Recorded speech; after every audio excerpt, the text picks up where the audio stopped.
Hello കൂട്ടുകാരെ, welcome to my channel krishwizzarts. അപ്പോൾ നമ്മളിന്ന് വന്നേക്കുന്നത് ചെറിയൊരു ബോട്ടിലായിട്ടാണ്. ഇത് നമ്മുടെ D3 വിറ്റമിൻ D3യുടെ ബോട്ടിലാണ്. ചെറിയ ഏതെങ്കിലും ഒരു കുഞ്ഞു ബോട്ടിൽ എടുക്കുക. എന്നിട്ട് നമ്മളിത് ഉരുട്ടി എടുക്കുന്നത് നമ്മുടെ വോൾപുട്ടിയാണ് കേട്ടോ. വോൾപുട്ടി നമ്മൾ വെള്ളം നനച്ചിട്ട് ഇതുപോലെ ഒന്ന് നനച്ചെടുത്തിട്ടുണ്ട്. അപ്പോൾ വോൾപുട്ടിയുടെ ഡഫ് ഇതുപോലെ ഉണ്ടാക്കുന്ന വീഡിയോസൊക്കെ ഞാൻ ഇതിനു മുമ്പ് അപ്ലോഡ് ചെയ്തിട്ടുണ്ട്. നേരത്തെ ചെയ്തേക്കുന്ന ക്രാഫ്റ്റിനകത്തൊക്കെ എങ്ങനെയാണ് ഇത് ഉണ്ടാക്കണമെന്ന് പറഞ്ഞിട്ടുണ്ട്. അപ്പോൾ അത് അറിയില്ലാത്ത കൂട്ടുകാർ ജസ്റ്റ് അതൊന്ന് കണ്ടു വെക്കാം കേട്ടോ. അപ്പോൾ നമ്മളിത് വോൾപുട്ടി ഇതുപോലെ ഡഫാക്കി എടുത്തിട്ട് നമ്മുടെ ബോട്ടിൻ്റെ മുകളിലേക്ക് ഇതുപോലെ ഒന്ന് സെറ്റാക്കി കൊടുത്തിട്ട് നമ്മൾ ഗണപതിനെ ഉണ്ടാക്കാൻ വേണ്ടിയിട്ട് കുറച്ച് മാത്രം വോൾപുട്ടി എടുത്താൽ മതി. അപ്പോൾ അത് ഒരു ഇത്രയും കുറച്ച് നമ്മുടെ ഒരു കയ്യിൽ ഇച്ചിരി നമ്മളൊരു ദോശക്കല്ലല്ല നമ്മുടെ ചപ്പാത്തിക്കൊക്കെ കുഴക്കുമ്പോൾ ഒരു ചെറിയ ബോൾ ഉണ്ടാക്കില്ലേ, അത്രയും മാത്രം നമ്മുടെ പുട്ടി മതി. അത്ര എടുത്തിട്ട് ഇതുപോലെ ഒന്ന് കുഴച്ചെടുത്തിട്ട് നമ്മൾ ഇതുപോലെ ഒന്ന് നമ്മുടെ കാലൊക്കെ ഒന്ന് സെറ്റാക്കി കൊടുത്തിട്ടുണ്ട്. ഗണപതിയുടെ തലഭാഗം ഇതുപോലെ ഒന്ന് ആക്കി കൊടുത്തിട്ടുണ്ട്. ഇനി കണ്ണ് ശരിയാക്കാൻ വേണ്ടിയിട്ട് നമ്മൾ കൈ കൊണ്ട് രണ്ട് കൈ കൊണ്ട് ഇങ്ങനെ പ്രസ് ചെയ്തപ്പോൾ അവിടെ ഒരു കുഴി പോലെ വന്നിട്ടുണ്ട്. എന്നിട്ട് നമ്മൾ തുമ്പിക്കയുടെ ഭാഗമൊക്കെ ഒന്ന് ഇങ്ങനെ പൊന്തി നിൽക്കുന്ന രീതിയിലൊന്ന് കൈ കൊണ്ട് തന്നെ ആക്കി കൊടുത്താൽ മതി. നമ്മൾ എന്തെങ്കിലും ഒരു ടൂൾ യൂസ് ചെയ്തിട്ട് ഇത് ഇതുപോലെ തുമ്പിക്കൈമോ ഒരു ലൈൻ ഇട്ട് കൊടുക്കാം. ഞാൻ നേരത്തെ നമ്മുടെ CD നമ്മൾ കട്ട് ചെയ്തെടുക്കണ ഒരു വീഡിയോ എടുത്തായിരുന്നു. അപ്പോൾ അന്നേരം ഞാൻ CD-യുടെ കുറച്ച് പാർട്സ് മുറിച്ചതിൻ്റെ കഷ്ണം വെച്ചിട്ടാണ് ഞാൻ ആ വരയിട്ട് കൊടുത്തത്. അപ്പോൾ നമ്മൾ 2 ചെവി ഇതുപോലെ വെച്ച് കൊടുക്കാം.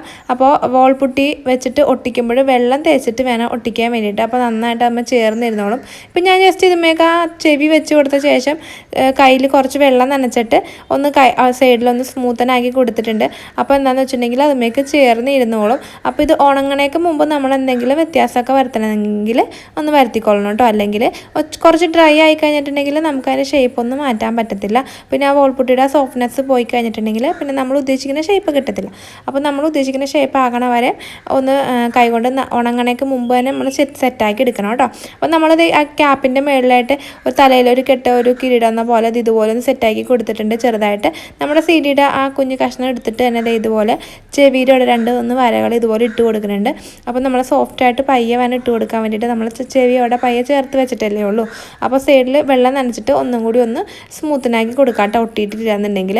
അപ്പോൾ അതേ മോൾ ഭാഗത്ത് നമ്മളത് ഒരു പൊട്ട് പോലെ ഇതുപോലെ ഒന്ന് സെറ്റാക്കി കൊടുക്കുന്നുണ്ട്. ചെറിയൊരു കുഴി പോലെ ആക്കി കൊടുത്തിട്ടുണ്ട്. അപ്പോൾ നമ്മൾ പെയിൻറ്റ് അടിച്ച് കഴിയുമ്പോൾ കാണാൻ നല്ല ഭംഗിയുണ്ടാവും. ഇനി നമ്മൾ കാലിൻ്റെ ഭാഗത്ത് നമ്മൾ വിരൽ പോലെ ചെറുതായിട്ട് ഇതുപോലെ കുഞ്ഞിതായിട്ട് ചെറിയൊരു ഷേപ്പാക്കി കൊടുക്കുന്നുണ്ട്. ഇനി നമ്മൾ ആ കിരീടത്തിൻ്റെ മുകളിലേക്ക് ചെറിയൊരു ഉണ്ട ഇട്ടിട്ട് അതും വെച്ച് കൊടുത്തിട്ടുണ്ട്. നടുക്കൊരു ഹോൾ ഇടാൻ വേണ്ടിയിട്ട് ഇതുപോലെ ഒരു സ്റ്റിക്ക് യൂസ് ചെയ്തിട്ടുണ്ട്. അപ്പോൾ പേനയുടെ ക്യാപ്പ് ഉണ്ടെങ്കിൽ അതുകൊണ്ട് നമുക്ക് ഇതുപോലെ ചെയ്തെടുക്കാം കേട്ടോ. അപ്പോൾ കണ്ണിൻ്റെ അവിടെ ചെറിയൊരു കുഴി പോലെ ഒന്ന് ആക്കി കൊടുക്കുന്നുണ്ട്. ഇതുപോലെ ഒന്ന് താഴ്ത്തി വെച്ച് കൊടുക്കുന്നുണ്ട് കേട്ടോ. അപ്പോൾ നമ്മൾ ഓൾറെഡി കൈ വെച്ചിട്ട് ഒന്ന് അമർത്തി ചെറിയൊരു കുഴി പോലെ ഇതുപോലെ ആക്കി കൊടുത്തിട്ടുണ്ട്. ഇനി നമ്മൾ ചെറുതായിട്ടൊരു കോലും കൊണ്ട് ഇതുപോലെ ഒരു കുഞ്ഞു വട്ടം അത് ഇട്ട് കൊടുത്തിട്ടുണ്ട്. ഇനി നമുക്ക് നന്നായിട്ട് ഉണങ്ങിയ ശേഷം മാത്രമാണ് നമ്മളിതുമ്മേ പെയിൻറ്റ് അടിക്കാൻ പാടുള്ളൂ. അപ്പോൾ ഞാനൊരു 24 hours കഴിഞ്ഞിട്ടാണ് കേട്ടോ ഇതിനകത്ത് പെയിൻറ്റ് അടിക്കുന്നത്. 24 hours അല്ല, ഒരു 20 hours കഴിഞ്ഞപ്പോഴാണ് ഞാനത് പെയിൻറ്റ് അടിക്കുന്നത്. അപ്പോൾ നന്നായിട്ട് ഉണങ്ങിയ ശേഷം മാത്രമേ നിങ്ങൾ പെയിൻറ്റ് അടിക്കാൻ പാടുള്ളൂ. ഇല്ലാന്നുണ്ടെങ്കിൽ അത് നനവ് അതുമുള്ളതുകൊണ്ട് അത്ര ഭംഗിയായിട്ട് കിട്ടത്തില്ല.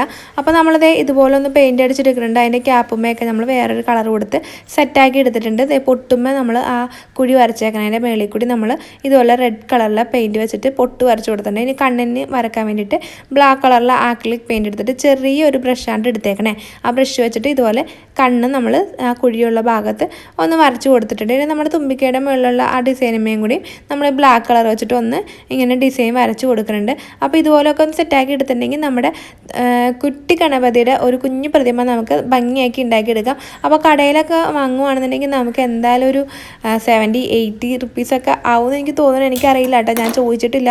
എനിക്ക് തോന്നുന്നു നമുക്കിത് ഉണ്ടാക്കിയെടുക്കാൻ ഒരു 5 രൂപ മാത്രമേ ചിലവ് വരുള്ളൂ എന്ന് തോന്നുന്നു. നമ്മൾ 50 രൂപയുടെ വാൾപുട്ടി വാങ്ങുവാണെങ്കിൽ തന്നെ അതിനകത്തുനിന്ന് ഒരു ചെറിയ ബോൾ പാകത്തിന് മാത്രമേ നമ്മളത് ഉരുട്ടി എടുക്കണുള്ളൂ.